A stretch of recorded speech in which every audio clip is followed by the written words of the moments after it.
Hi, I'm Cynthia for Artbeads Cafe, and today I have Cheri with me. Hi, Cynthia. Hi, Cheri, how are you today? I'm good. How about you? Good, always good. Always happy to be here and share with you some really fun stuff. Yes, and today we want to share with you the Vantage collection. It's a really fun collection. It has this earthy tone, and we really like playing with them. I always say playing when I make jewelry, right? Because we are playing. Yeah. So let's have a look in front of us what we have, and it come up with filigrees. Love those filigrees, beads, and then even finding like head pins, ear wire, jump ring, and the bead caps. The bead caps are wonderful. Aren't they beautiful? Yes. Actually, I used, you see that really big bead caps. I used that one on my necklace here. Oh, I love with that. a tassel, and I just slide the tassel inside. And this piece also, it is a Vantage one. Oh, so sweet. Thank you, thank you. So there's a lot that you can do with those, with this collection. And actually, Cheri did a really cool project here with some patina. With the patinas, right? Yeah. That was a lot of fun. Yeah. And what it will be fun is Cheri is going to show us also how to apply the patina on those links. This is such a beautiful bracelet. Isn't that pretty? I love it. And so many different colors to use, and so many different ways to mix them. Yes. So you can get all kinds of effects that are just so beautiful. Right. And when I saw the patina first, I was like, oh, I don't really want to do this because it's going to take a long time. And then, Cheri, you show me how you did it. It goes super fast. It does. It dries fast, too. So working with it is just really easy. Yeah, super fun. And what I like in your bracelet also is you use those very fun jump ring, those fancy jump rings. Got that little bit of texture to them. I think they're so pretty. I didn't put any patina on those. I chose just to focus on the focals. Right. But you could. You could patina the jump rings, but I just thought the texture was so pretty, just the way they were. So I left them alone this time. I did put a little bit on the bead caps. Oh, okay. Just a little. Yeah. You couldn't stop. No. And then look at those earrings too, and you use a different patina. Aren't those fun? Yeah, it has that kind of layered paint look, which I love. This one's a little more weathered, and this is definitely layered paint. That is really pretty too. I just love that too. So let me show you what I have on my side here, and this is 2 necklaces, and on this one I use a crescent shape, and then some Vantage is here, leaves, and then little beads. I thought that was a really fun necklace, and then I also bring some beads here on that piece. And I love that link. It's really beautiful. It's really big. And here I use a bead link chain, so that was pretty easy to make. That was just jumping together. One thing that I think is really fun is that little component. So this is a bead, but it's actually come flat. And then you form your bead, so you fold all the panels together. And inside I actually put a Swarovski bead to add some colors. So you can add whatever. It does. Just that little hint of color shows through. It sort of glows. Yeah. Really pretty. I was really happy to be able to do this. It was really fun. It goes really well with the Grace Lamper beads here. It's really pretty. And then this cute bracelet. I love the bead cap from that collection. I think they're really sweet. And I did here a leaf with the little fruit, or I don't know, little berry, a berry. Yes, I thought beautiful. that was really cute. Yes. And on your side, you made this beautiful necklace down there. This one, I just fell in love with these copper leaves. I just think they're so beautiful. I love the color, and so I just wanted the color to take the show, and just accented them with the darling beads. They have the textured pattern on them, and it just looks like I don't know, bark from a tree or a pod or something. I think it's just very fall. Which I love. And I love the way how you use the tube beads also. I thought that was love really the tube bead. Really, really fun to work with. I just strung jewelry wire in the tube bead and then put the beads in between, and then it gives you that form and Right. brings that color of copper across. So I Right. love those beads. Yes. And something I want to mention also, so there are two colors in this collection. You have like a copper color and then like a darker color. What kind of color? It's not chocolate. Kind It's of not bronzy. bronze. Okay. Yeah. Yes. So two different colors to work with. And I did the same. I love this copper color. Sorry, I want to show the leaves leaf. first. Yes. This copper color, I thought that was really great, especially on that big Beautiful. leaf. And again, I use a bean length chain, and I thought the same as you, reminds me fall. So it's kind of like you're going to summer to fall. All the colors And, of the leaves. Yes. I think it's beautiful and simple. Though the beadling Very chain is simple. all done for you, Exactly. right? And then you just hook the leaf on it, and what a beautiful, Yes. colorful piece. Really fast to make. Super fast, 5 minutes. Love that. And then, as you can see, I really like those beadling chain because I use another chain again with that pendant. I thought the chain goes really well with that pendant. And in the middle of the filigree, I put a bead cap, and in the bead cap, a Swarovski pearl. And it's just a head pins going through, and in the back, I cut the head pins and just do a little swirl and push the head pin inside, and that's it. So pretty easy so it holds to it from do. the back. Yes. Nice. Yes. Okay. Oh, So that was such a pretty fun to do. focal. Thank you, thank you. I thought that was different. Yes, something Yeah. different. Oh, So, beautiful Cheri, colors. I cannot wait that you show us how to do Okay, this patina. just show you a little bit of how we played and got some fun effects. Yes, so let's make some Okay. space first, and then we go back. Great. This was so much fun. I had not used the patinas before. This was all new to me, and so Okay. it was just an experiment. And there were so many colors to choose from. Yes. I wasn't sure where to start, but I had a few pieces to play with. And first thing I want to say is wear gloves. Right. It's messy, and it'll stain your fingers, and you don't necessarily want those in your skin. So Right. gloves is a good thing. And I have plastic down for my work surface. You Okay. don't want to get this. It's like working with paint, so you want to Okay. protect your work surface. And I have just a couple real inexpensive paintbrushes that I used. And then have some paper towels on hand. And through my experimenting, I worked with dry paper towels and wet ones. And I liked using the wet paper towel. I'll kind of share why in a minute.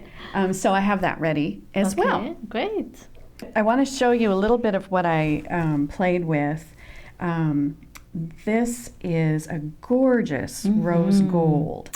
And so I thought, ooh, what would that look like? And so this piece I coated with the rose gold and blotted it a little bit dry. Okay. And then I went over it with this aged bronze and just kind of wiped at the end, and it just kind of darkened it a little. Right. And I don't know if you can see, but for the most part, that rose gold covered all of the piece, and then the dark kind of sits down in the crevices, and then when I wiped it, most of the rose gold was still there, but it just gave it that little bit of warmth that I thought was really fun. And you don't need to use too much, right? Oh, not at all. In fact, I recommend just, you can see all my little dabs of color here. Just squeeze a little bit out on it at a time because it dries really fast and then it's not usable again. So just squeeze out what you think you're going to use. Okay. So then I went with this piece, and first I put this lavender. I kind of dabbed it all over the piece, and then I kind of blotted it dry with a paper towel, let it dry for a minute, and then I took, here, let me show you the lavender in this bottle. It's so pretty. It is. This really is pretty. opalite, it's called. Isn't that gorgeous? Yes. And then I took some of the verdigris Okay. and some of the moss. And I just squeezed the two out on my work surface side by side, and then took my brush and just kind of mixed with the brush, and I'll show you that too in a minute. Right. Just kind of dabbed that and then let that dry.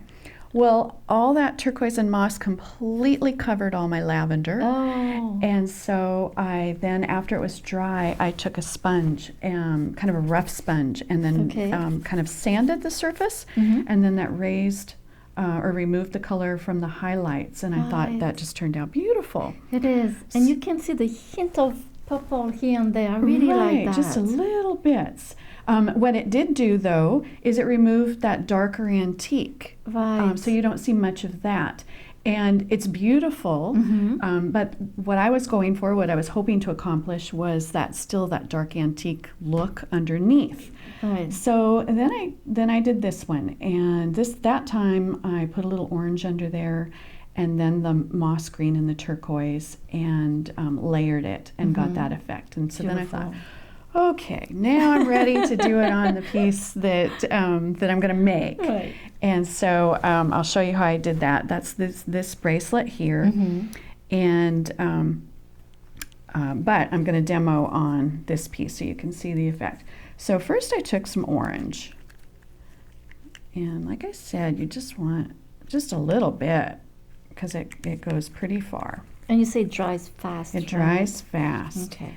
And then I just dabbed it here and there where you don't want it perfect unless you're going to coat the whole thing.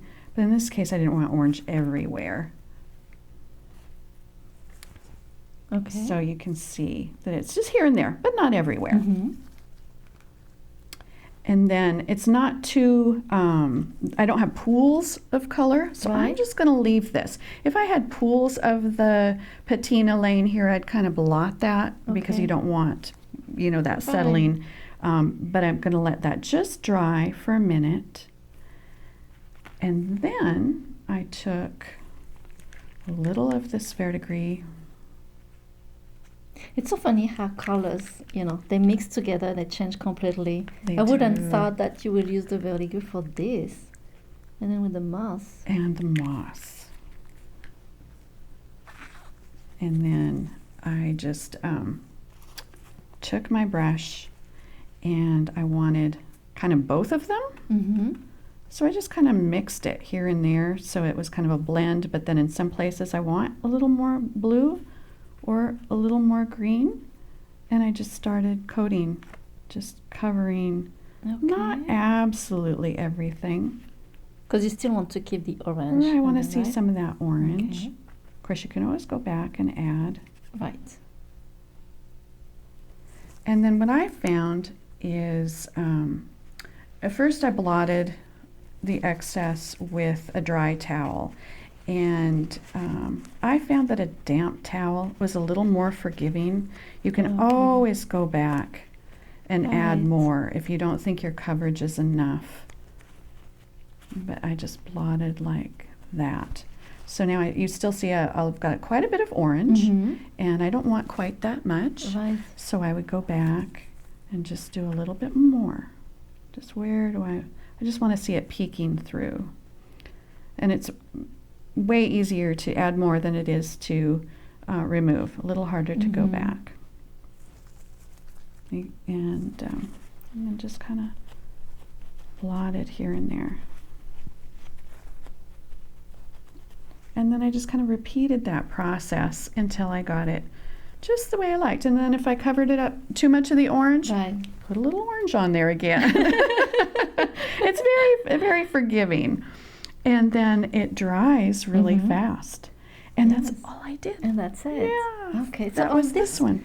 Okay, so on this one, we see a little more of, is that brown that we see more? So I see you have more green in here than brown in here, right? So I did, this is a finer filigree, so I think there's more open space. I see. And I did blot quite a bit and remove some of that orange. This one, maybe I left a little more of the orange on underneath. Okay. So this one maybe a little less. Right. But yeah, so it just takes playing with. Yes, that's I guess you the just fun have part. to try and practice, right? Right. And then on this little piece, I coated the whole piece solid with this bright, bright blue, which is just gorgeous, and let it dry. And then I took this lighter, soft blue and the moss and dabbed it over the top. and then blotted it. And then I covered up too much of my blue. So I just picked up a little more and dabbed and then blotted, and then I went back and did a little more of the blue and green. Okay. So you get it down, if you do the same things over again. Yes. But part of the fun was just experimenting with it. Yes. And then they all turn out a little different. So very unique. Each one's a treasure. Exactly, Right. yes. And just have to try and just do it. Right, exactly. This is such a fun project. Thank you so much for showing us today. Oh, so much fun. Thank you. So thank you so much for joining us today at Artbeads Cafe, and I hope you had fun watching the demo from Cheri and also all this beautiful collection from Vantage. Merci beaucoup. Au revoir. À bientôt. Bye.